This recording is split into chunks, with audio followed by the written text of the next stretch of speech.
Smirks on his feet.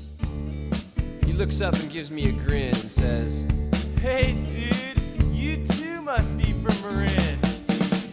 Marin County's A-OK, from Tam to Stinson all the way to MA. Fresh organic veggies in the market every day. The Dennis, Dylan, and NWA. Welcome to the Run TMC Podcast. That is the Run, the Marin County Podcast, a podcast about basketball in Marin County. My name is Duffy Ballard, and with me today is not David Levine. He was feeling a wee bit timorous today, and so I am going to do the intro to this bonus episode, which is a hybrid.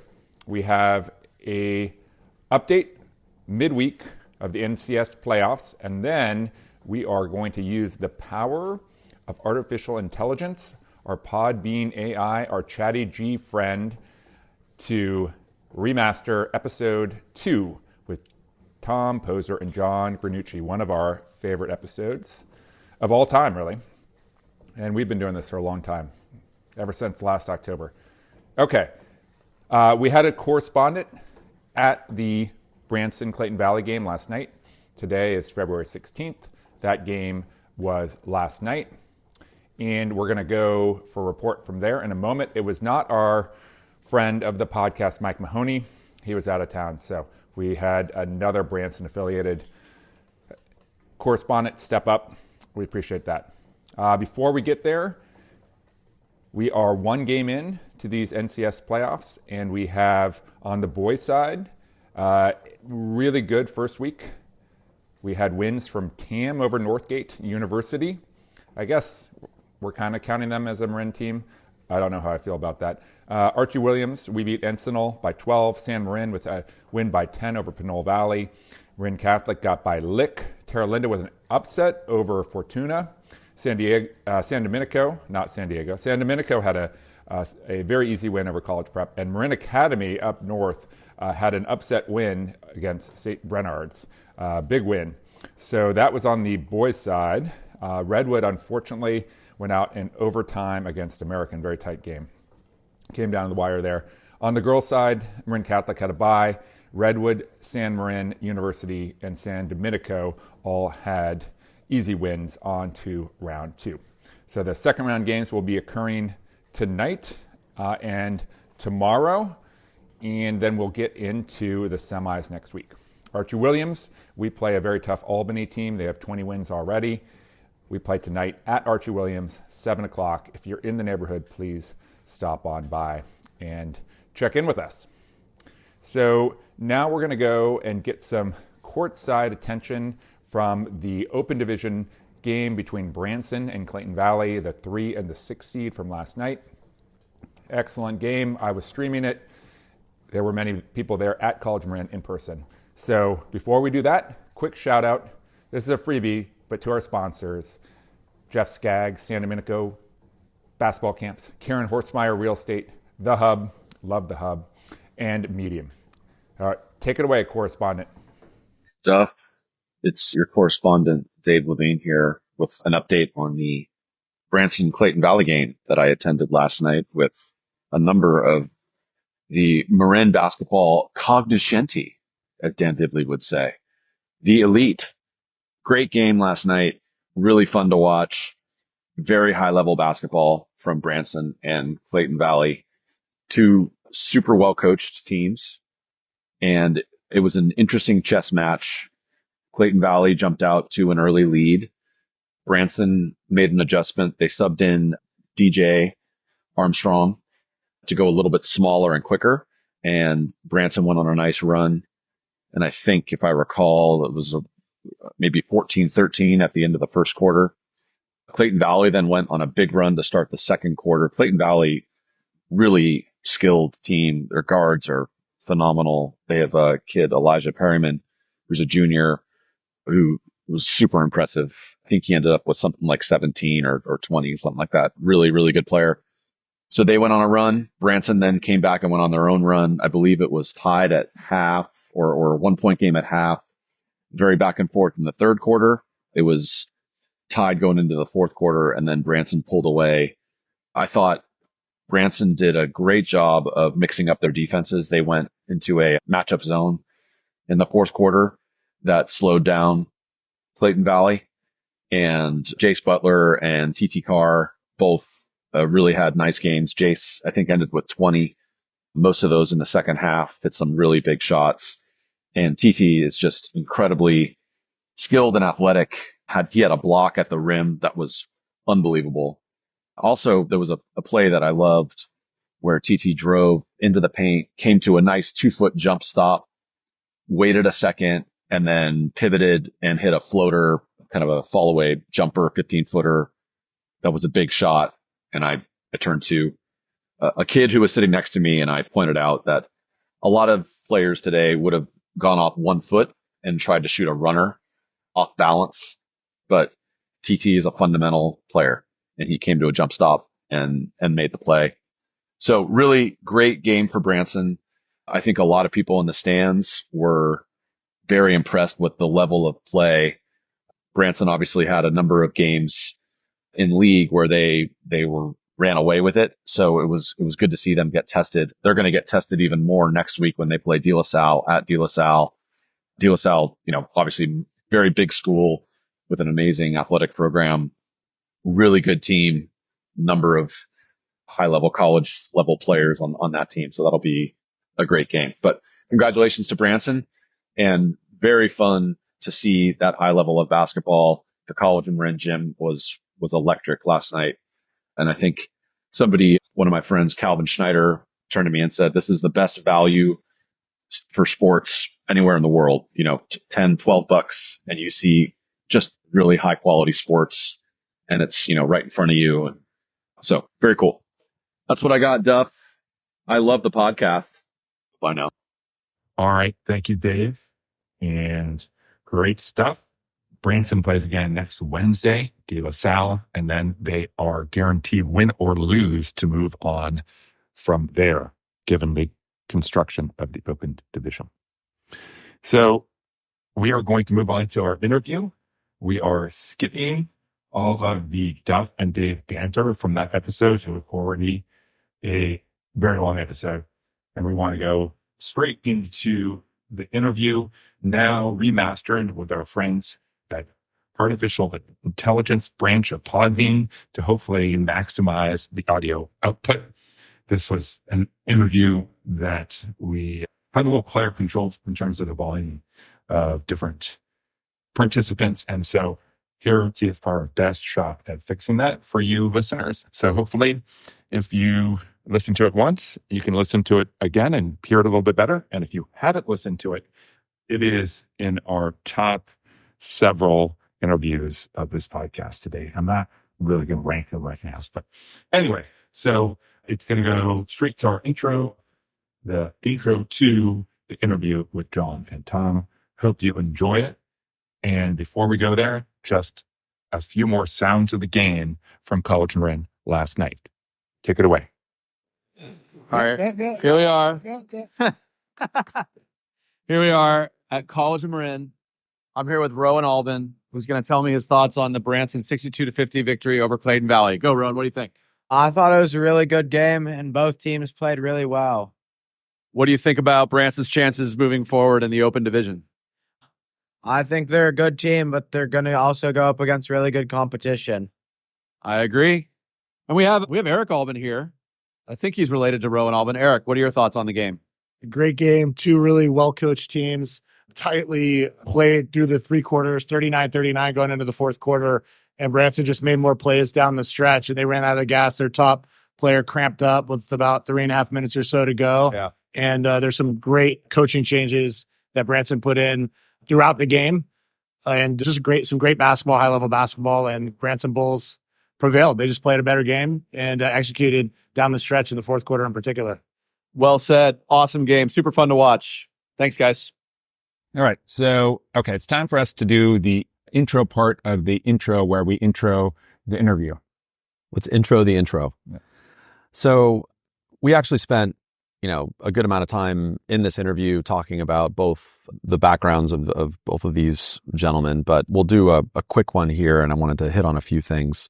We both wanted to hit on a few things. So first of all, our guests today are Tom Poser and Jon Granucci. Both are Drake High grads from the mid-1990s. Yes, listeners, if you're scoring at home, that's 2 podcasts, 3 guests, all Drake grads. Duffy and I promise that we will diversify our high school representation going forward. We will not only have Drake grads on this podcast, but these are it's a challenge to others to answer our invitations to come on the podcast, right? This is true. Right. This is true. If you want to rep for Novato or San Rafael, answer our calls. There you go. Gauntlet thrown down. So these are 2 fantastic people. I think that shines through in the interview. They both happen to be great friends of ours, both mine and Duffy's. But more importantly, they're phenomenal basketball players, amazing coaches, and just really great ambassadors of the game. And if you're involved in the fabric of Marin basketball and have been for years, chances are you know these guys. And if you don't know them, or if you're not from Marin, I think their stories and their perspective is really valuable. There's one thing I wanted to point out about Tom, and then Duff, you can talk a bit about Jon Granucci, or Nooch as we call him affectionately. But we allude to this in the interview, but then we didn't really get back to it. That Tom, after his playing days in high school and college, where he walked on at UC Santa Barbara and played Division I basketball, high-level Division I basketball, he went on to play pro ball. So he played semi-pro ball in Kansas. He played pro ball overseas, and that's not a small thing. I mean, to actually play professionally anywhere in the world there's a very small number of people who can say that, and Tom is one of them. So really a great player. And in addition to that, the last 20 or so years, just a fantastic coach, unbelievable with kids, teaching footwork, but then also just motivation. Really a great, really fun coach to watch and just listen to. I learned from him a lot. We've coached practices together. So I'm a huge fan of both Tom and Jon. And Duff, you can say a little bit more about our friend Granucci. Yeah, well, much like the podcast, I think we're just gonna shut Nooch out a little bit here. I'm going to talk about Tom. Yeah, let's just do that. Forget that Nooch guy. No, I totally agree with you about Tom. And I just have to say that, I've coached with Tom here for a number of years, and he is an amazing coach as well as an amazing player. And I've learned a lot from him, both playing and on coaching. But Nooch, also an amazing player, a favorite teammate of mine, does everything right. We talk about this in the podcast. They talk about it. So I won't go into too much detail before they talk about it. But one thing about him as a coach, and I haven't seen him coach as much, but he comes very prepared. He's very meticulous. He has his notes, and he's a perfectionist on technique. I saw him do a progression with our 7th graders a couple years ago on defensive technique. And it was perfect. And he stopped, at every point along the way where you had to stop to make sure they got it right.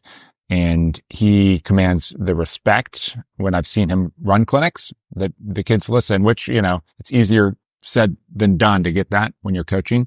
It's a big challenge. So Nooch, just a first rate guy and really good coach player. He also, during the podcast, he's a very polite individual, and we had some bacon, as you recall, Dave. We had some bacon available. We sure did. And Nooch grabbed a piece of bacon mid-podcast, and then he was holding it in his hand, and then he wasn't sure whether he should take a bite or not because he didn't want to disrupt our audio. And as we know, we don't really care all that much about our interruptions, but he held the bacon probably for a good 10 minutes. I was distracted. If my questioning seemed a little odd, it's because I was just staring at that bacon in his hand, wondering what he was going to do with it. What was he going to do with it? Yeah. So fantastic individual, whole family, first class. They really are. Granucci family. So we'll probably have them more touches with them on this show moving forward, I would imagine. Absolutely. So without further ado, I think we should get to the interview, and then Let's move on. We can recap after. Enjoy the interview. All right. Welcome, guys. It's great to see you. Tom Poser, Jon Granucci. Dave, always good to see you. Great to be here. Thank you for being here. Thanks for having us. I love being the shortest guy in the room. I'm excited for you. Although you're on the tallest chair right now, so you are looking down at me. It's my stature's pretty good now. Question. Duffy's over there. Yeah. You're not in the conversation? Are you going to participate today? Probably not. No? I mean, you can, know that I'm in the room. You maybe sort of, if you want to talk about me in a favorable manner, you can mention and you can sort of look over. But if not, it seems simpler to only have 3 people involved. Sure. Tom, do you have other observations about the room? Anything else you want to say? I guess I am in the Kind video. of architecture. Yeah. No, I like it. Decor. It's so true. Okay.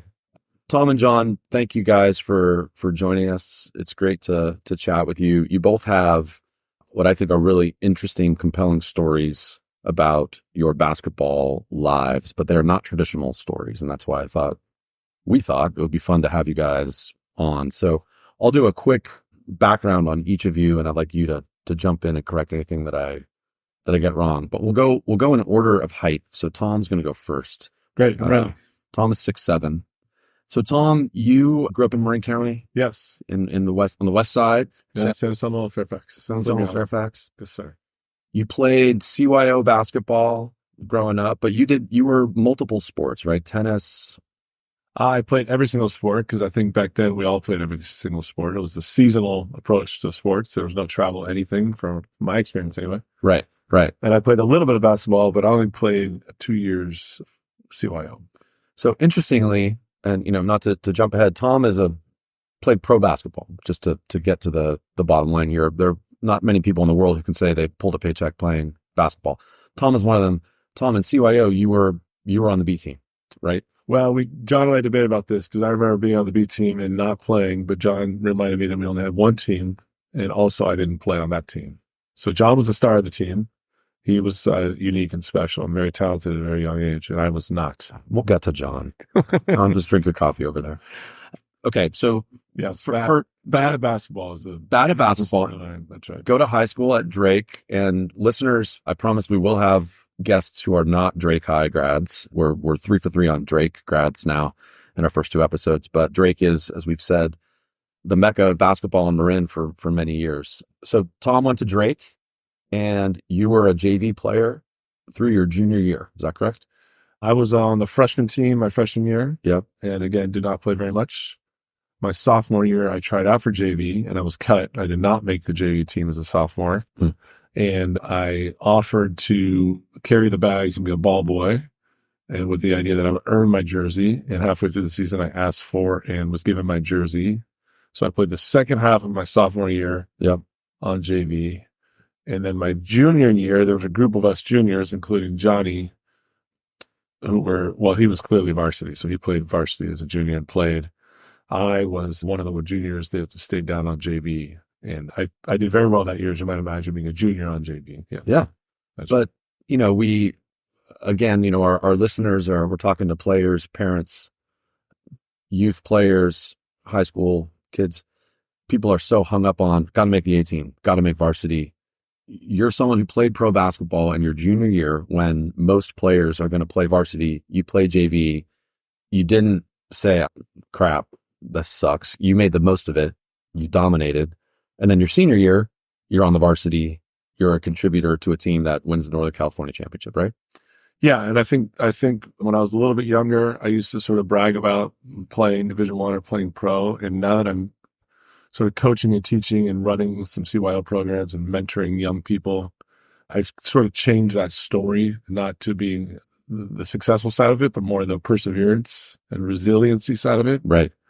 And often I am the guy often having to talk to a young person and saying, hey, we're going to put you on the B team this year. Those are very hard conversations because everyone wants to be on the A team. Right. But you can't get better sitting at the end of the bench.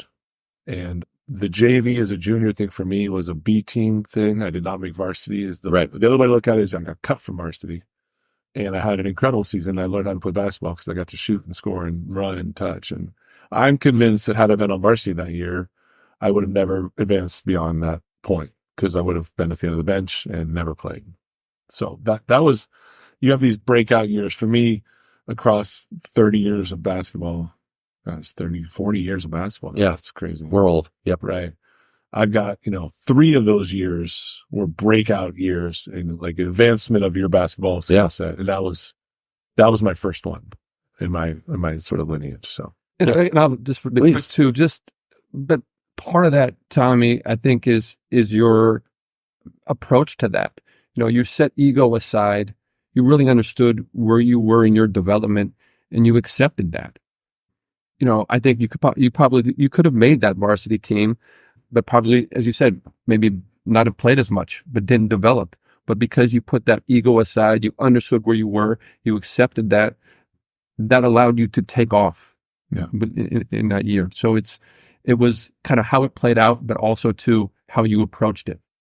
Yeah, I appreciate that. I think what I don't talk about, what people don't see is like the tremendous amount of work I was doing on the side in order to get better. It wasn't just like, hey, older kid, junior playing JV.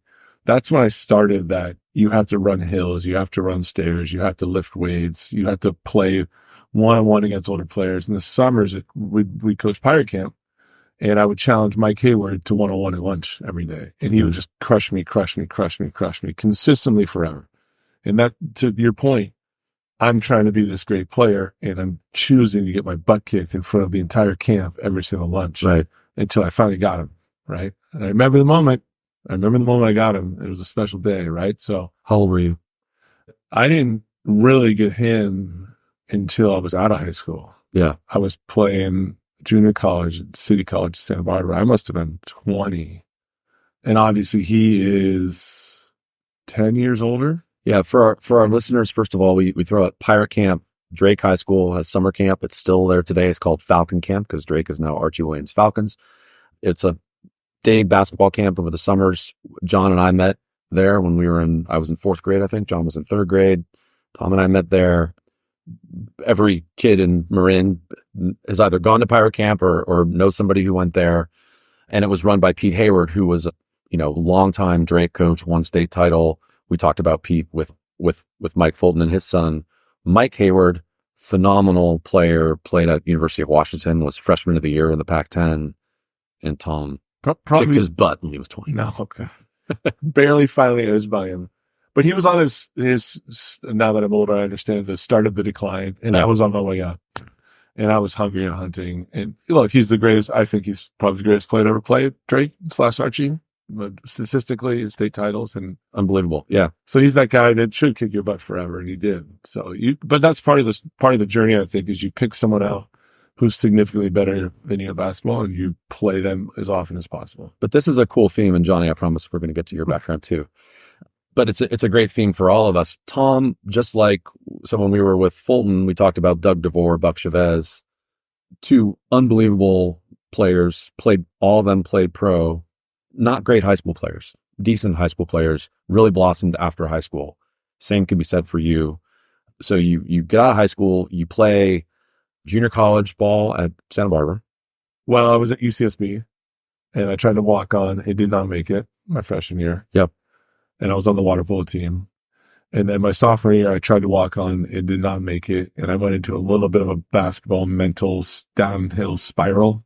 Yeah. Call it depression. And I was committed. I really wanted to play Division I basketball. And so I transferred to junior college, and I played I went there halfway through. Anyway, yeah, I played a season at City College, and it was a lot like my junior year of high school. I did very well, one step below where I wanted to be playing. Right. I was a little bit older than those guys. I was way more committed, just like it was so, so important to me. So it went well. It was a good season. Then you went back to UCSB. Then I went to Davis. I got recruited to Davis, which was Division II. I was there for 2 weeks, started practice, and then decided I wanted to go back to Santa Barbara, play Division I. So I left Davis. Yeah. One of the hardest conversations I've ever had is going to the coach and saying, "Thank you so much. I got to go." Yeah. That Davis team went on to win the Division II national championship. Right. So I was not missed. Somehow they found a way. They figured it out. What's the minus leads to a positive. Right. And then I went down to Santa Barbara, and by that time, this was now my fourth year of college. I made the team as a walk-on, and it was a little bit of luck. They had a spot. Yeah. They needed a big guy, and it worked out great. And it was Coach Williams who came from Davis to Santa Barbara. Yeah. So that was. So he had a conversation 2 years before saying, "I don't want to play for you." Yeah. Now you're saying, "Can I play for you?" Right. Yeah. So Bob Williams, legendary coach, one of my favorite coaches ever, if not my favorite coach ever. Yeah, he won the D2 title without me, Davis, and then I caught Jerry Pimm's last year. So Jerry Pimm was the most famous coach in Santa Barbara history. Coach Brian Shaw. Yeah, they beat UNLV. Yep. Legend. And his last year was my junior year, first year at Santa Barbara. I played 6 minutes that year. That's not per game, but in total. Okay. Yeah. And then my senior year, here comes Bob Williams. So Pim out. We had a 7-22 year, and it was time for Pim to walk away. And they recruited in Bob Williams. And so now the guy that I walked away from, I got to have a hard conversation. I'm a walk-on. I'm not valuable at all. But I said to him, hey, coach, looks like we both made it to the Division I level. Chasing our dreams together, brother. And he laughed. And, you know, what I was, and this is something I tell the kids, what I was not a scorer or a player. I did not play very much my senior year, but I was a practice player and I was a scout player, and I ran into people and knocked them down and rebounded. All those things you have to be when you're not a star. I tried to represent while at UCSB. Awesome. That's a great segue into, we're going to talk about your post-college playing a little bit, but that's a great segue into our friend Jon Granucci, who's sitting next to you.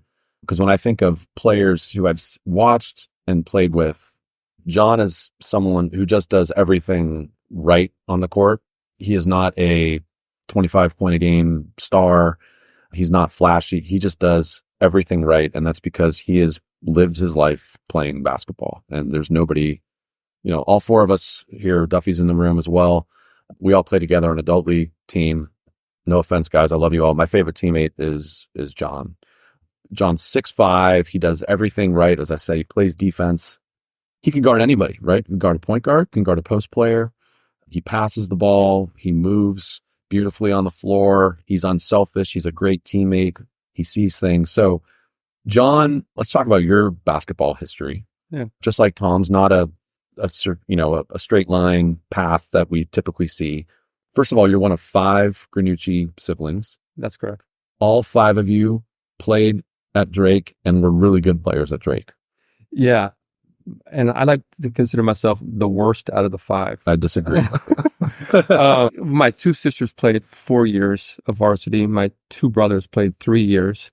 And I'm the only one that played just the 2 years. So they were more talented than me at that time. So talent is talent's an interesting word, right? Again, I'm not BSing here. There's nobody I like playing with more than you because you do everything right on the court. You're an amazing teammate. But Jon is one of those guys who he'll defend the best player on the other team. He'll take the charge. He'll make the pass that leads to the pass to the score. And your coaches saw that, right? So you were a starter, key contributor to a Northern California championship team that played in the state championship game, right? Yeah. Your brother Dave, 6'8", amazing player, played at San Jose State. Right. He was on that team. He was on that team as well. Yeah, and actually, as a sophomore, started the second half of the season and that state championship loss. Yeah. Over me. Over Tom. To be clear. That's right. Clearly. Johnny was not just the captain of that team. By the way, that team was 32-4. And both of us could tell you all the details around the 4 losses. If you'd like to discuss. That's okay. We're good. But Johnny was more than the captain and the starter. He was the hard edge. He was the voice. He was the guy that would stick his face into somebody's face, when things get a little ugly, you need someone to set a hard screen and down on the floor. That was Johnny. So he led by example, and we followed him. It was a very successful year. Right. And, I think too, I learned, as you described my game, I think I learned a lot of that during that season because we were so balanced and deep and, taking a step back, looking at what we needed from that team. And it kind of varies sometimes, game to game. Sometimes, we needed someone to score because it was hard to put the ball in the basket or something. We needed guys to, defend more, whatever it is. You just kind of, I like to believe I look back on those games in that season to see, okay, how can I contribute today in a way that can be helpful? Because I think we knew early on we had something going. Right. And in that preseason, even in the first game of MCAL, we had MC at Drake and we beat him by 35. And okay, gosh, this is the got this figured out. And Marin County ended up beating them in the final. So they were the second best team in the league at the time. So we thought we were pretty good. And so we wanted to kind of see obviously how how far we can go. And so that was kind of my approach. Yeah. Yeah. So talk about how basketball impacted your family. I mean, again, you got 5 siblings. You all play basketball. That's unique. I mean, we see a lot of, obviously there are big families everywhere, but the fact that you have 5 kids, they all have the same interest. They're all really good. What was that like? It was funny. My father, who liked basketball, wasn't much of a player. Yeah. Played a little bit, pickup games. My mom was actually more of the organized basketball player growing up, and the women's game was much different than the men's game at that time. 2 dribbles and you didn't cross half court and all that kind of stuff. Crazy. Yeah. But my father exposed us to basketball at an early age, and I remember sitting on his lap watching the NBA finals, Lakers, Celtics, and and getting interested in it. And my brother Greg is the oldest, started playing, and we go to his games, and the first lab camp was at Kentfield outdoor courts, the middle school, and my dad got my brother involved then, and my sister was watching, who wasn't old enough. And the day that my father dropped my brother off for the camp, Meredith, my older sister, goes, "I want to play," and asked Cap if she can get involved, and Cap said, "Yeah, come on." So it was just kind of that involvement, and watched a lot of basketball on television. My brother's games, we go down to Drake, we watch all the those dominant Drake teams, and just kind of I guess I was studying without really knowing I was studying. I was just kind of watching the game to see how it was being played. And I played CYO, I think a year after. I think you were able to play in the 4th grade, but for some reason I didn't get started until the 5th grade. But because of my exposure to the game, I was further advanced in understanding basketball than the other kids. So I kind of jumped right in, and it was kind of natural. Great. Well, you've also been a phenomenal coach, and both of you have you're playing your high school, college. You guys have had a life of coaching basketball, right? And you're 2 of the best that I've ever seen in terms of motivating, leading kids. And really what I wanted to talk about with you guys is you're both really good at evaluating talent. So I thought we'd jump into that because, again, we're talking to, let's say you got an 8th grader who's listening to this, or a freshman or sophomore who's trying to make a team.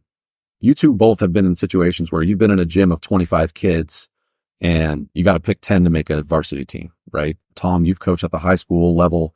You've coached CYO for years. You've coached your own kids and other kids. John, you've coached high school assistant coach for Drake, Roseville. A lot of experience. What do you look for when you're evaluating players? I think Johnny's more analytical and thoughtful on this stuff than I am, and maybe I'm a little more gut check, emotional, if that's a fair way to look at it. That's funny that you say that, because I kind of look at a player's just approach, and you asked that question. I was thinking back on my time at Roseville, and we had our tryouts, and it was my 2nd season there, and we didn't have a point guard. No established point guard at the time.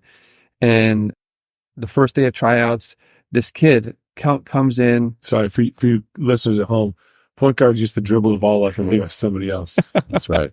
They didn't shoot 300 threes a season. Way back in the day. Right. That's what it was like. Exactly. And so this kid's early. He was winning every single line drill. He was always near the ball. He was, during breaks, he was engaged with other teammates. He was encouraging them, but also too, you saw him had a rapport with each, or building a rapport with each teammate. And my brother, who was the head coach of that team, I suggested that, keep an eye on this kid. Yeah. And he kind of came out of nowhere and ended up being our starting point guard. And we had a pretty nice season. So I like to look at those kind of intangible kind of things. Mm-hmm. You show up, you work hard, you're passionate about the game, you work well with others. You can develop into, a productive player that can contribute, and that wants to, that is coachable, and coaches want to coach players like that, and players want to play with players like that. And so when you're looking at a team, like that's the team concept. How is a player going to fit into a team? So speaking of intangibles, Tom, I'm going to steal something that you literally just said to us before we were recording this. You're talking about your kids showing up to practice. You have a sophomore at Redwood, freshman at Redwood. So just walk into the gym, the coach is over there. Instead of walking the other direction, just walk up to the coach, give him a fist bump and say, "How you doing, coach?" I mean, those little things, right? Make eye contact.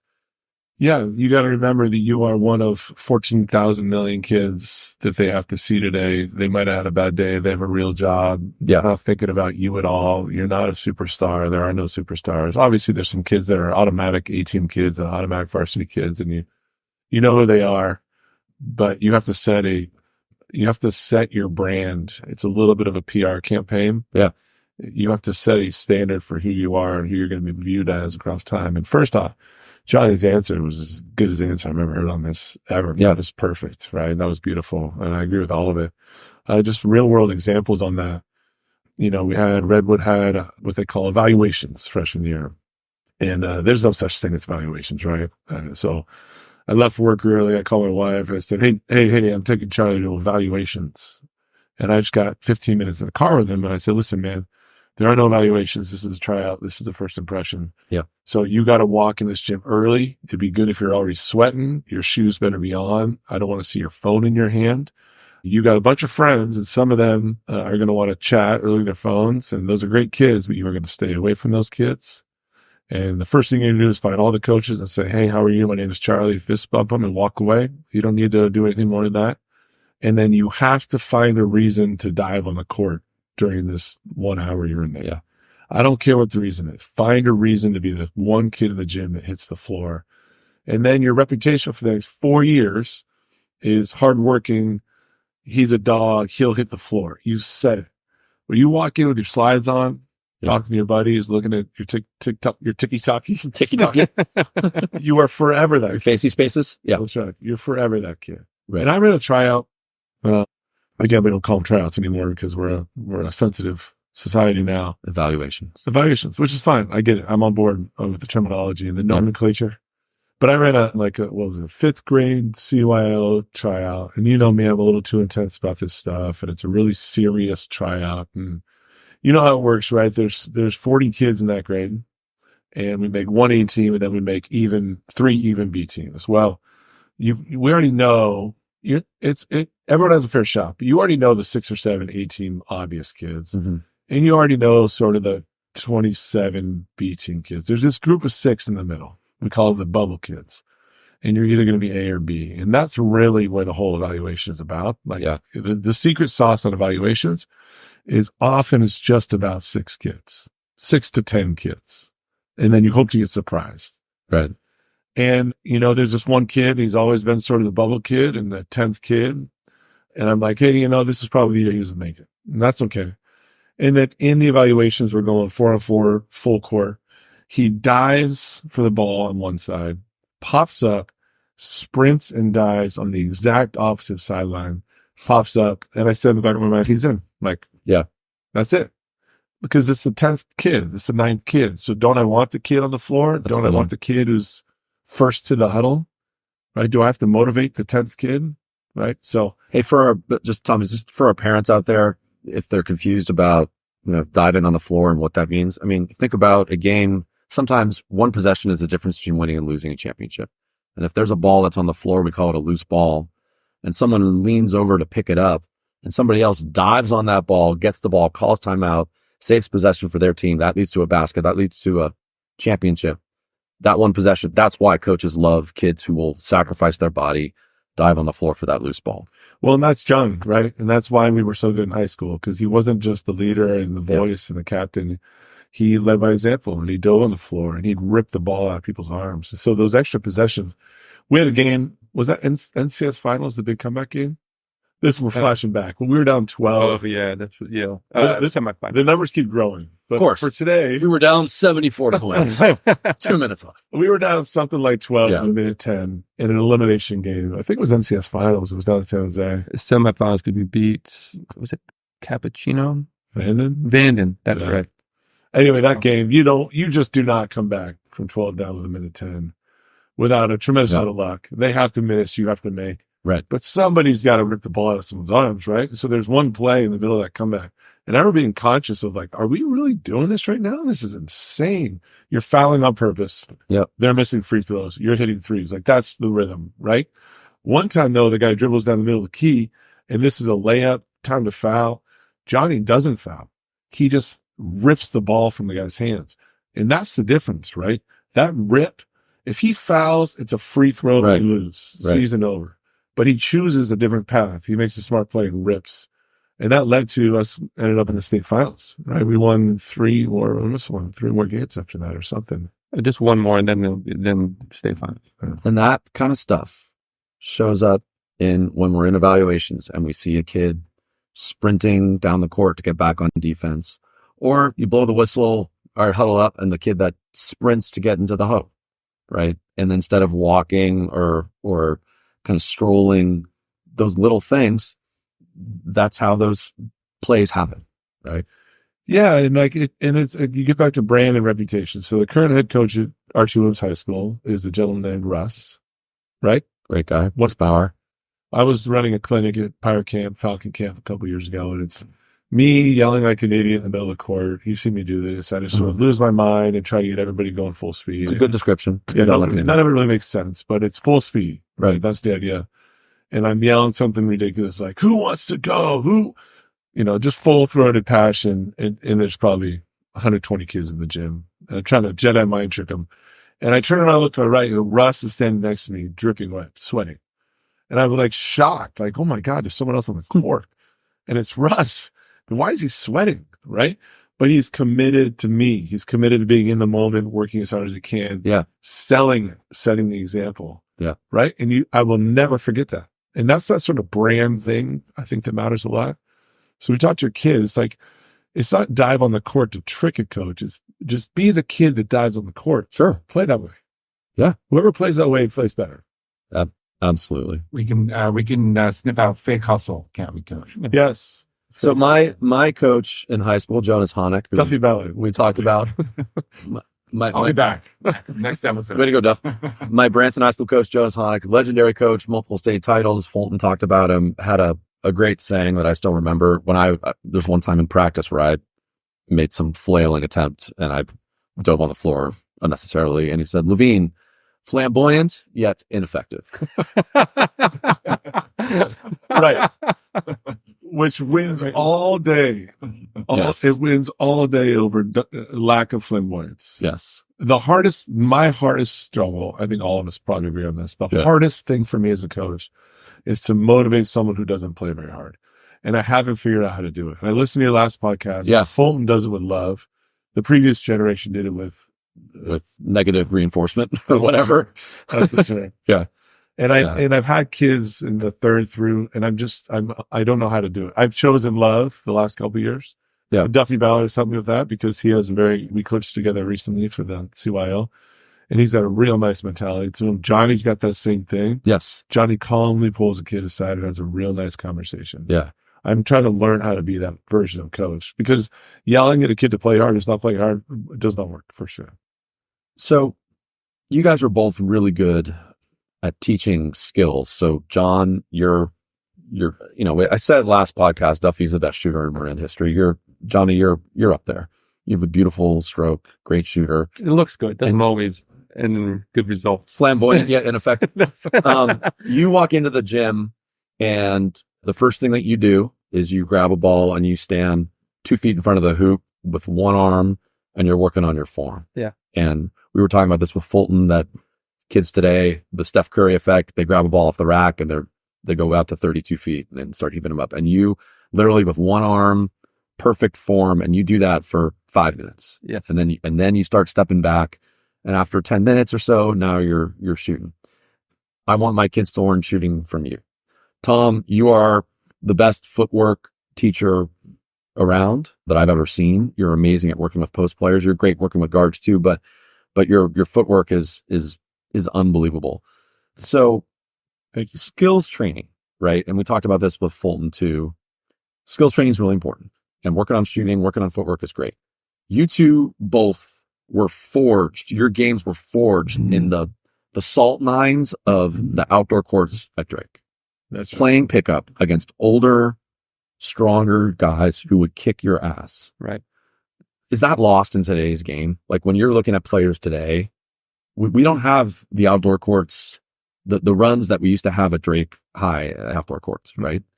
So, I mean, it's obvious that, like, we asked Fulton this question, what's the right combination? Half skills training, half playing pickup. What do you guys think? I mean, expand on that. Because Tommy, you always talk about that playing pickup at the Drake courts. That's how you learn the game, right? Yeah. Johnny? Yeah. And for those that are 25 years and younger, it's not the one Drake court. It's where the swimming pool is now. Swimming pool is now. There was 4 courts there on a Saturday and Sunday, between 10 and 2. You have 2, 3, 4 games going all at one time. And guys are coming from all over the Bay Area to play in this game. And it was competitive. And there was always a run. And then during the week, like 4 o'clock, 4:30, guys would start coming down. Yeah. And it was great for me because I jumped in there when I was a little bit younger, and these guys were grown men, maybe not the best basketball players, but they knew how to play. They were big. They were strong. They, knock you down. You learn how to kind of hold your own, carve out some space for yourself, and chance to develop areas of your game that you wouldn't otherwise.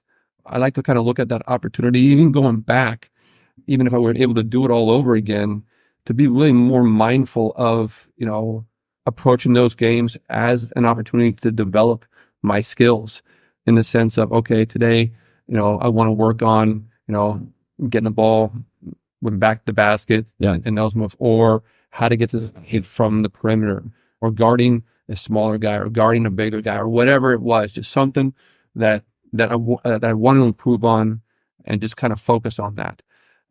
I mean, one thing, Johnny, not to cut you off, but yeah, one of the things that I liked about those games were you guys are playing against players. You knew some of them, but sometimes you're playing with older guys who you don't know who they are. Ooh, the coffee's flowing, by the way. That's what we're having. Iced coffee, dude. Yeah, thank you, Duffy. Thank you. This is hot. Thank you. So Duffy Ballard, his second appearance. Duffy's amazing. He's multi-talented. Thank you, Duffy. You got a recurring theme. You got to figure out how to play with people you don't know.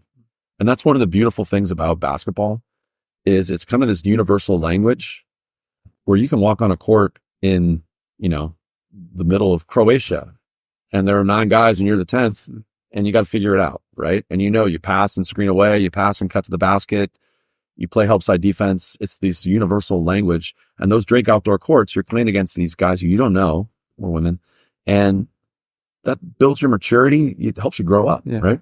Totally. And as you're saying this, it made me think too, is that, you didn't get to choose who was on your team, and you would get, maybe some knuckleheads on your team, but you had to win, because if you didn't win, then you were going to be off. You're sitting out for 2, 3, 4 games. Exactly. And so you couldn't sit there and complain that you're playing, with this selfish, the guy who's selfish, or the guy who couldn't play, or whatever. You had to figure out how to make that work. So that's a great point. And it kind of, it helps with the team aspect and how to fit in the team, and kind of what it is that you're looking for from a teammate, and the teammate that you don't want to be at the same time. Exactly. I mean, we see it with youth kids today in particular, but it's always been the case. They want to play with their friends, right? You want to be on a team with your friends, want to play with your friends. And my view is, you know what? It's great for you to not play with your friends. I mean, I know it's awesome to be with your friends, but learn how to play with people you don't know, right? I mean, that's part of growing up, and it's a great lesson. And you guys are both extremely personable, friendly people. You're great in a room.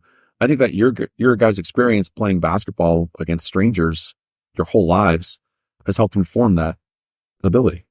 Yeah, 100%. You meet a tremendous amount of people through the sport of basketball. And I'd encourage you to attach as a appendix addendum to this podcast, Duffy's email about basketballism, his end of the year diatribe. What is the book called? David Hollander, How Basketball Can Save the World. Right. It's a great book. Right. And it's specific to us, but in the basketball people, but it's not, right? It's about community and culture and connectivity and friendship. And the number of friends that I've met from all kinds of different walks of life through basketball is incredible. So my journey to a lot of those people is basketball. I lived in Kansas, played in Kansas, and I spent Christmas in Joplin, Missouri with a very religious man who's now a pastor. And I stayed at his house over Christmas and went to church with him. And then a very different experience in some very different areas, with different backgrounds that were quite the opposite of religious, I'd say, along the way. So you meet people and you have to navigate that, and you have to be able to get along with them. And also, if you're the type of person that doesn't get along with people, or you shoot too much, Johnny said you don't choose your teams in these pickup games, but sometimes it depends on the run. So pickup's sort of gone. I got that. Drop-in pickup is sort of gone. Now pickup is like rented gym, curated invite list, which is fine. But this is like, the Drake Outdoor Courts, very different from the Marina Courts in San Francisco. Those courts, whoever was up next had game. So I was the last guy not on the previous game. I have game. Right. Meaning I have the next game and I get to choose the four people. Yes. Generally, you just take the next four. But there is some navigation around, like, that guy shoots a lot. That guy doesn't play defense. Right. Your reputation follows you. And then, playing down in Venice, and my brother was a lifeguard in Los Angeles, and I'd go play those Venice courts, which is where White Men Can't was filmed. That's a very different thing. This is not my hometown. I don't get to make choices at all. I'm lucky to be on the court. Yeah. And you start navigating around who's good, who should I move the ball to, who do you avoid? And then also, how do you avoid conflict? There's a lot of conflict avoidance in basketball. Yeah. And, I've been punched in the face a few times playing basketball, and you learn, like, maybe that's the wrong guy to be running into today. Or maybe just be ready when the punches come in your way, kind of thing. Yeah. So it does force you to grow. And I like the idea a lot of playing with people you've never met. And those Drake Outdoor Courts, you had the lefty shooter, Jake, who was like a sheet metal guy. Right. And then you had Shaman, right? That was his name. Skinny, fast, aggressive. Like, I could never guard that guy, but today you're guarding him. Right. Yeah. And then you had pure shooters, like Mark Liu was down there, shooting jumpers from the corner. And I had some really special days down there. And some days you just get run, get your butts kicked. One day down there, another sort of breakthrough moment for me as a player, not as like no one else remembers this day except me kind of thing. Right. I'm down there, and the value of a cut, the value of a back screen, the value of a flare. There's all these things you can know on a basketball court that are very helpful, but how do you learn them, right? Who teaches you when to cut? We didn't have travel ball and personal trainers back then. Right. But I found myself on the court one day, and I was probably a sophomore in high school, and on the court with me was Paul Trevor, legendary all-time defensive guru. Played at Drake, coaches at Cal State. His LA? No, he's at Stanislaus. Stanislaus. Right. His license plate was Dr. D 87. Yeah. And he was a doctor of defense, and he graduated high school in 87. And he was great to watch. But the rest of the team was Bucky Chavez, who's arguably the greatest player to ever come out of Unbelievable. Marin County. That you would never know. He doesn't show up in the stat sheet, right? Right. Played pro ball in Mexico. Eddie Joe Chavez, who torched the dream team in the run into the greatest player, according to Mike Fulton, the greatest player to come out of Marin, and I don't disagree with him. Right. I wouldn't question that either. Right. Only superseded by his brother, Bucky, right, who was the hardest matchup I've ever had. I played for years against Bucky and just never, ever got him, ever. Still is the only player that I could never, ever figure out how to stop him, and he would just shut me down. Yeah. Even when I was at that 27-year-old peak and he was not anymore, he'd still get me. Yeah. And the last part, of course, Pat Sandel. Unbelievable. And it's like, and so just for your listening audience, the point of that is here's four incredibly gifted, hardworking, talented basketball players who play perfect basketball. Pat Sandel's been a Division I coach for years. He's currently the assistant coach at University of San Diego under Steve Lavin, but he's been at Pitt. He's been at Northern Arizona. Yeah. He's had an unbelievable coaching career and was one of the most intimidating defensive players I've ever played against. Oh, he'd block your shot, but he wouldn't block it. He'd just catch it. Yeah. And then he's gone. Crenshaw High School. So a little bit of spoken history here, spoken word history, because those are four people that are, Pat's not from here. The other three are. But the moral of the story is that That day, if I would cut, I'd set a away screen and I'd cut to the hoop and boom, the ball would just show up. Like it would just show up in my hands. Like I don't know how it got there. I never experienced that before. And now I have a wide open layup. Now I probably have wide open layups that everybody's worried about. Eddie Joe. Yeah. But those guys probably quietly never talked about it, but let's feed the kid. It was a feed the kid day. And so I had this epic all time for me moment. But what I learned that day was you cut and you put good people, it shows up. And then you start cutting people up, right? And you start slicing apart defenses and you find angles and separations and opportunity. And it never happens when you dribble the ball up and shoot it. It happens in this flow of basketball. Well, when it works, when you're on the floor with a team, whether it's your high school team, your college team, or you're playing pickup at outdoor courts, and the ball is moving and everybody's involved and you're playing basketball the right way, there's no feeling like it. I mean, I think, what do they say, Duff? It's basketball alchemy in that David Hollander book. It's a great book, everybody. We're not sponsored by this book, but everybody should read it. How Basketball Could Save the World. It's a really special feeling. And by the way, we're talking about playing against players you don't know. After you spend 90 minutes sweating with those guys, now you're friends, right? Even if you battled each other and punched each other in the face, there's a mutual respect that you get from playing pickup basketball with somebody. Yeah. And that's how friendships are made and bonds are made. And really quick, I think that also speaks to getting outside of your comfort zone. You know, you talk about playing with your friends because it's comfortable, it's familiar. And to get able to step outside of that, to really kind of test yourself, see what you're, capable of doing and growing in that way. If we stay kind of within our comfort zone, that's kind of where our game is going to remain. And so being able to, even if just kind of saying hello to a coach or whatever it might be, just these little things that make us kind of, uncomfortable. Recording a podcast. Yeah. Very. Exactly. Very. Yeah. Well, that's what Fulton was saying about Honeck, my high school coach. He would make practices uncomfortable and miserable and really hard because his philosophy was, if you guys can figure out how to get through this practice, a game is going to be easy for you. Yeah. Right. Well, and it's getting out of that comfort zone. You can't get better without losing, and you can't get better without mistakes. And you've heard me say this a million times, but you can't avoid mistakes. You have to look for them and hunt them. Yeah. And you have to be in pursuit of mistakes. And the moment you start making intelligent mistakes that lead to improvement, then you start improving as a basketball player. Sure. So kids come up, right? You get this question a lot. How can I get better? What should I be doing? And the answer is a million things. There's so much in basketball. It's a skill sport. It's not like just run faster. But the number one thing I always say is pick someone a grade, 2 grades older than you. And Fulton touched on this. Yes. His podcast. And by the way, Fulton, you should just do every podcast. Fulton, he's amazing. Good. 3 state titles, all the above, right? Yeah. But that's it. Pick someone much better than you. Not so much better that you get beat 21-0. You want to lose, but not by that much. Right. And get your butt kicked because it comes down to like brain development more than physical development. I'm going to drive right. I got my shot blocked. Okay. Well, next time I need 4 more inches on my release to get that shot off. Right. Okay. That means I got to go a little quicker, a little faster. Well, I'm not going to make that shot. And so then you go lose. And then you realize, oh, for me to score on this guy who's better than me, I have to go so much faster. I got to start with a much bigger fake. And then when I get there, it's not your practice reps. I'm going to skip ahead here. Johnny's got a term, and it's not practice makes perfect. It's perfect practice makes perfect, right? Yeah. And so you have to commit to this perfection of your craft. But the balance between playing versus practicing, you play to discover what you're bad at, and you practice to improve the areas you're bad at. Right. So go pick an older brother. Go pick a kid 2 years older and just challenge him to 1-on-1. Yeah. Now it's got to be committed, hard work, dedicated. You want 2 guys doing this who are willing to die with a fork kind of people. This is not what you see today, which is kids just playing 1-on-1 and shooting threes. It's just a different version that doesn't lead to improvement as quickly. Totally agree.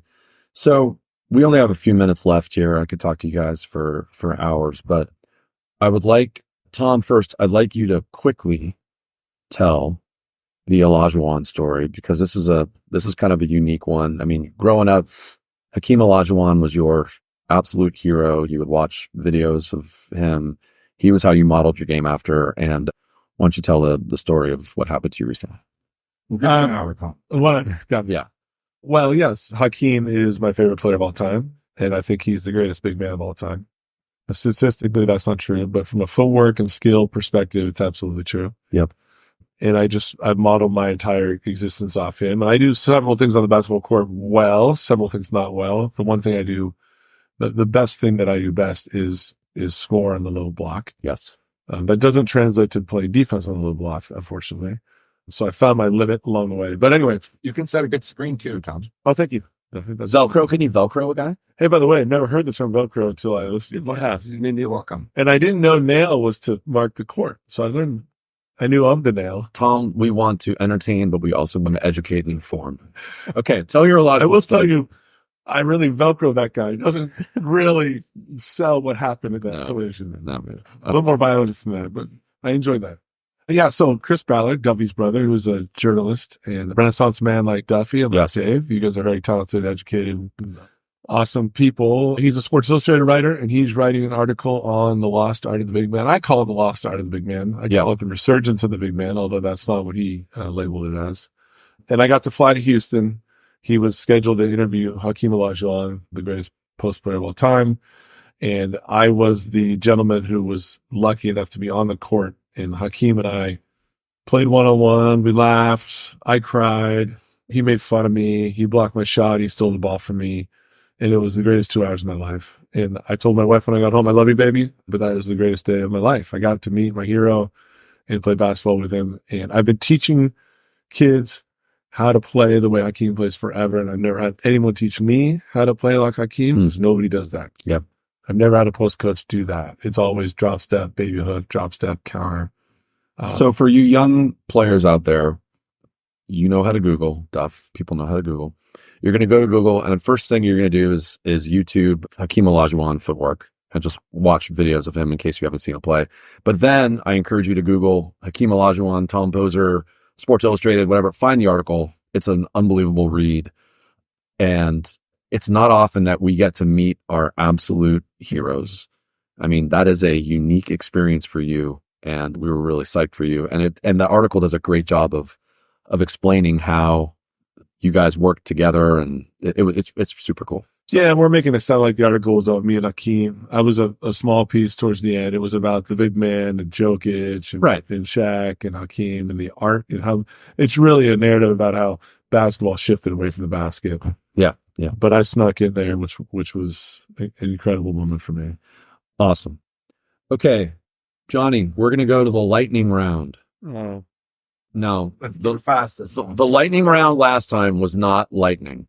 It was slow. It was like me trying to get to the basket. Well, you've seen my game. I don't move very fast. That's true. We're slow moving. Okay. You guys are good. You guys are really fast. John, athletic. What is your favorite gym in Marin County? Oh, it's the Drake Gym.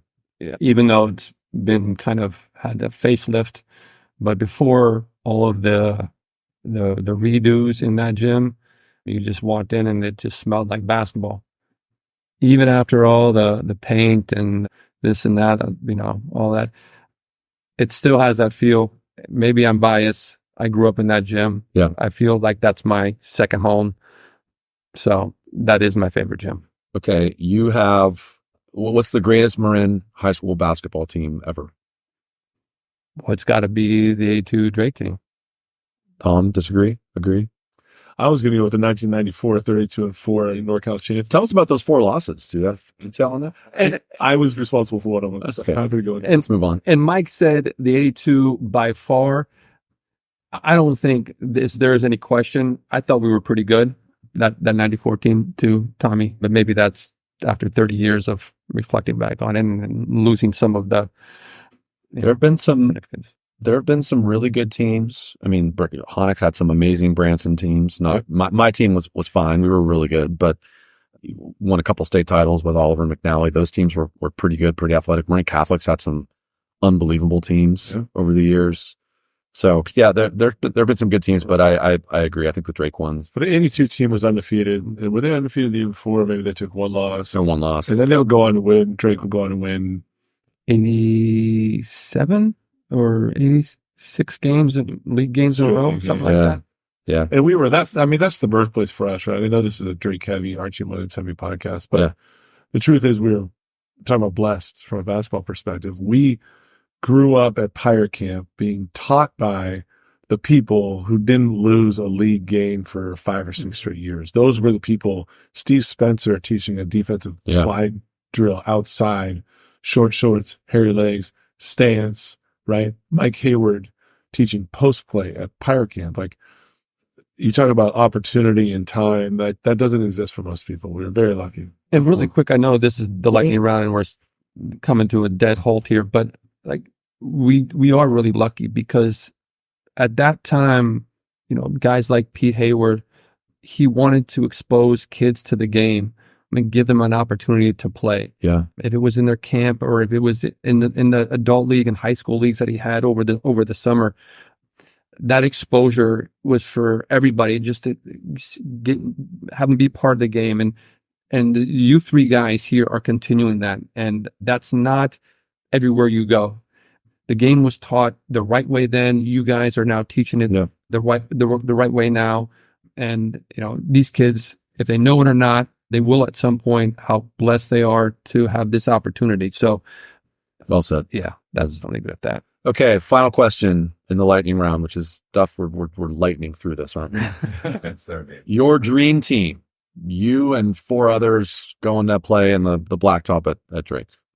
Oh, it's this room right here. It's the 4 of us. I've been super lucky to have a second life basketball resurgence, and our adult league team is full of people who cut and screen and dive on the floor, and we're over 45 diving on the court and committed to winning. And it's a really beautiful version of basketball. We've got shooters and big men and screeners, and it's just, I wouldn't dare test the karma of the basketball gods to say anybody but the people we're playing with right now. It's been a really good run for a decade now, right? We've been playing together.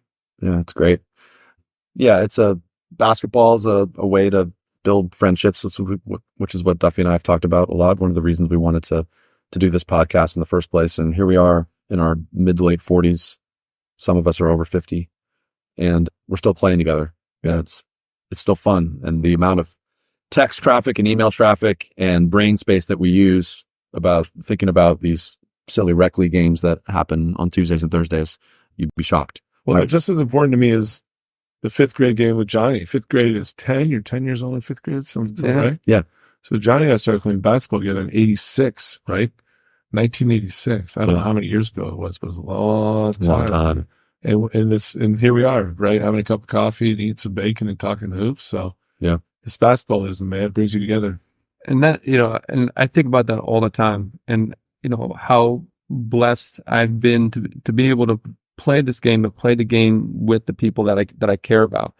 And, you know, throughout high school, you know, where I got, you know, Tommy and my brothers on the team, 2 of my cousins are on the team, and, you know, we end the game and then we go out to somebody's house and, you know, and celebrate.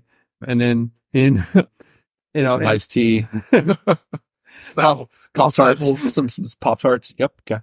And in our, you know, in my adult life, you know, I've been able to, I wanted to keep playing and play with the people that I care about. And so in the Drake League, or, you know, in the league that we're in now, just getting guys that are my buddies and my friends, and they just so happen to be great basketball players as well. And so it's been great. And I feel lucky because I don't think that's everybody's experience with basketball. And so, so awesome.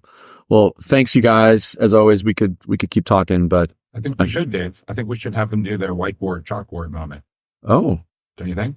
Sure. Whiteboard, chalkboard. Yeah. Johnny, you're first. I don't know what that It means like you drew up one play. Yeah, one great play you drew up. We prepped you for this. Yeah, I'm ready. I want to hear John. I know what Tom's is going to be. Do you? I think so. I think I know Tom's as well. Yeah, it's isolation on the block. Everybody else run back on the. Yeah, I got it from here. Yeah, it's super great. Really it's exciting basketball.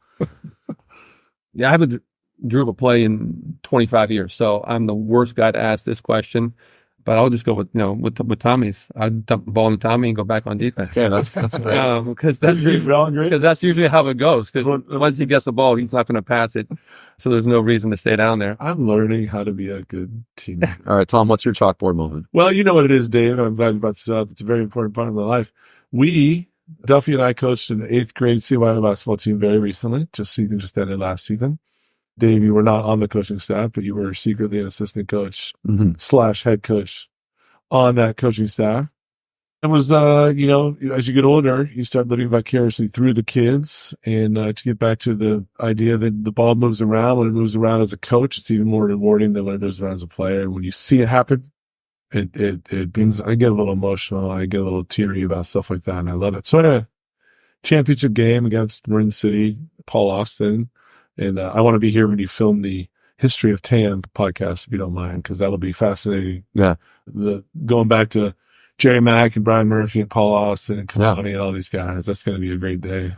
So I hope you guys survive and expand into that territory because it's worth it. But anyway, we're playing my kid, Paul Austin and I. Paul graduated 94 TAM. We played against those guys in high school, and his kid, Kyrie, is the same age as my kid, Eddie, and Duffy's kid, Holden, is on the team. Really special year. We're favored to win. We're really good. The kids are really good, I should say. Anytime you think you're a good coach, you flash back to Mike Saya, who told me recently, Tom, I've never seen a jockey carry a horse across the finish line. So if you don't have the kids, you're only as good as that is. What was the question again? It's a lightning round. I'm sorry. We're down 25-10 to start the championship game, and we're getting absolutely torched. And we crawl, climb, scratch our way back to it.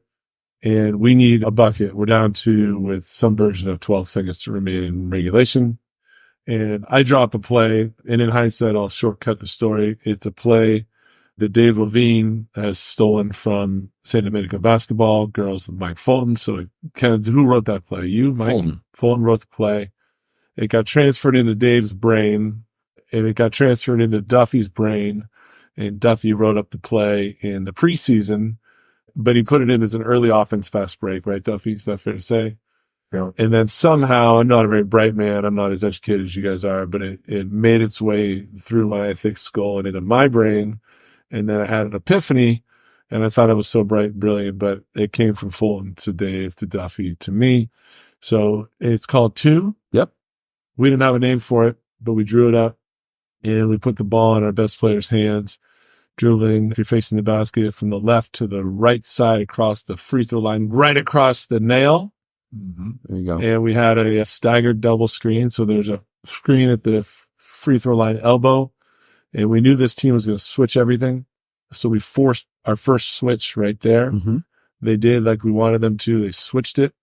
The guy that switched onto it next ran into our biggest player on the opposite elbow, Big Chase. We got what we wanted, which was the second switch. We told Oliver as he came over the second screen. And by the way, that makes 1, 2, 3 players. The other 2 players are on the left side. We're keeping them out of the way. We want to hide a shooter in the corner left side. Yep. And then the 4th player starts on the right, cuts under the hoop as this is occurring, drags a defender. Princess defender, yep. Creates a little bit of chaos, distraction. Yep. Rim. Just get someone to do the wrong move. Get someone to make the wrong choice is the idea. And then we tell Oliver, turn the corner after that second screen, and these are very smart young men. And we say, coming out of timeout, if you turn the corner and you got a layup, go. If you turn the corner and you do not have a layup, that means the switch occurred we wanted. Flare out.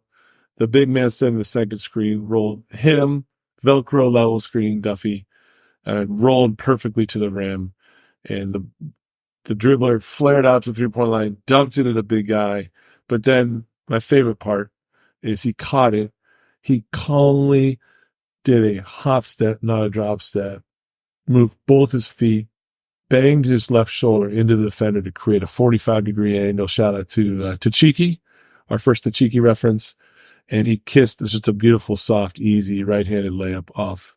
So it was a culmination of this coaching tree, osmosis of plays into people's brains, but it's also we're on year 10 of teaching Chase how to catch, run into your defender, don't hit him so hard you knock him down and get a charge. Right, but draw the contact. Yeah, it all sort of culminated in one little It was a great moment. One thing that Tom is humble, but early in that game when you guys were down 25-10 and it was just a buzzsaw, you called timeout.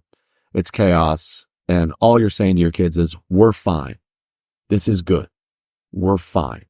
And a lot of coaches like me would be like, oh crap, what the hell is going on? Pull your heads out of your asses.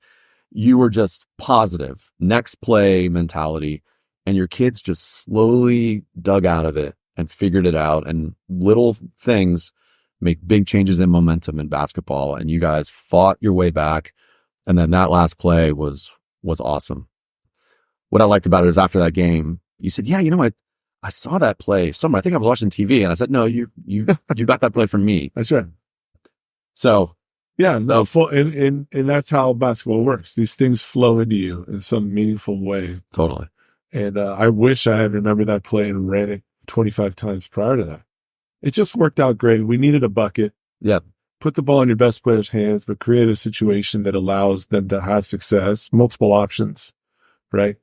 And then you end up with your biggest player with the ball being guarded by one of their smallest players, right? That was the magic. That's the magic to that play. Yeah. You get a switch, and you end up, you have predetermined for them who will be guarding your biggest and best player on the block with the ball. Yep. You've structured it that way. That's that play, right? And if they make a mistake along the way and don't switch, you've got your best ball and they're coming downhill for a layup. Well, at San Domenico, we ran it because we had still do have a really good point guard named Summer Jenkins who could handle it, come off a screen and pull up or drive. And we had a really good post player last year, Maya Sikoska. So that was what we wanted. We wanted that mismatch we wanted them to switch. Right. And if they didn't, Summer's got a layup or a pull up jumper. And if they switch, Maya's got a bucket. Yeah. And so that's, again, back to what we were talking about with Fulton, designing plays around your personnel, right? If you have a bunch of really good quick guards, but you don't have a big player where that switch is going to be a mismatch, that's not a great play for you to run. But with your personnel, Tommy, I mean, it was perfect with Oliver and Chase. So yeah, I wish coaches would do more of this. Forget the individuality of that play, but like we run that play called hot butter. Yeah.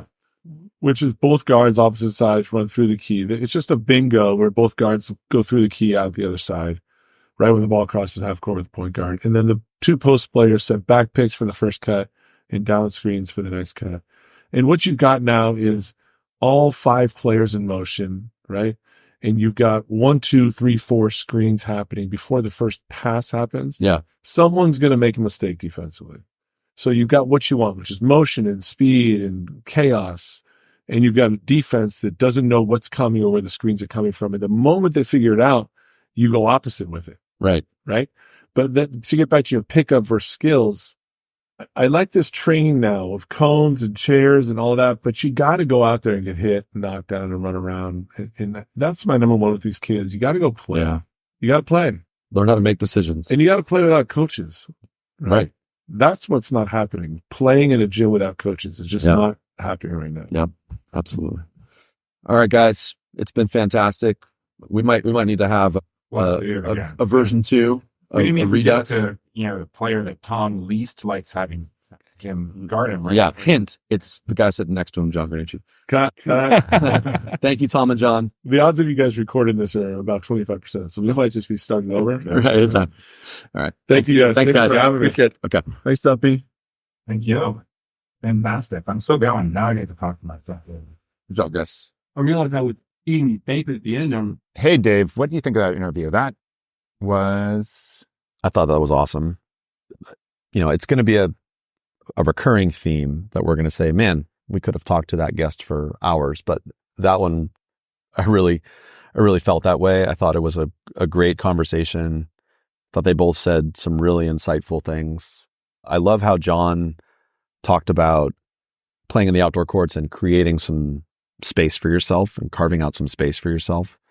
And there's a physical side to that, but then also kind of an emotional side of figuring out where you fit within this group of people that you don't know, being a young player playing against bigger, older guys. I thought that was great. I love Tom's story about playing in the outdoor courts as well with Bucky and Eddie Joe and just cutting and getting the ball right in his hands, even not knowing where it came from. So I thought it was really fun. Can't wait to listen to it again.